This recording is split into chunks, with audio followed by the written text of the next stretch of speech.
ஏலே, இந்த கருப்பசாமி இங்க இருக்கையில என்னத்தை நினைச்சு இப்படி கலங்கி போய் உக்காந்து இருக்க? காசு பணம் இருக்கிறவன்லாம் சந்தோஷமா இருக்கான்.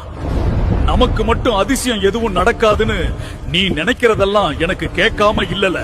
நீயாவே ஒரு முடிவுக்கு வந்துட்டா அப்புறம் நான் எதுக்கு இங்க இருக்கேன்? யாருக்கு எப்ப கொடுக்கணும், எவன்கிட்ட இருந்து எப்போ எதை எடுக்கணும்னு இந்த கருப்பனுக்கு நல்லாவே தெரியுயா. காசு மட்டும் வாழ்க்கை அல்லடா. நம்பிக்கையும் தைரியமும் இருந்தா எதுவும் உன் கையில வரும். நான் உனக்கு கொடுக்கணும்னு மனசுல நினைச்சிட்டா யாராலையும் அதை தடுக்க முடியாதுடா. இந்த கருப்பனை மனசுல நினைச்சுக்கிட்டு உனக்கு பிடிச்ச வேலைய மனசார விடாம பண்ணியா. மத்ததெல்லாம் இந்த கருப்பன் பாத்துக்கிறேன். ஒரு வாட்டி மனசார கருப்பான்னு கூப்பிட்டு பாரு. நீ கூப்பிட்ட அந்த குரலுக்கே ஓடி வருவேன். உன்னை காக்கிறதுக்கு இந்த கருப்பசாமி அருவா தூக்கி நிக்கையில உனக்கு ஒரு குறையும் வராதியா. ஒன்னு தெரிஞ்சுக்கோ, நம்பினவனுக்கு நான் தான் வேலி. கலங்காம இந்த கருப்பன் பாத்துக்கிறையா.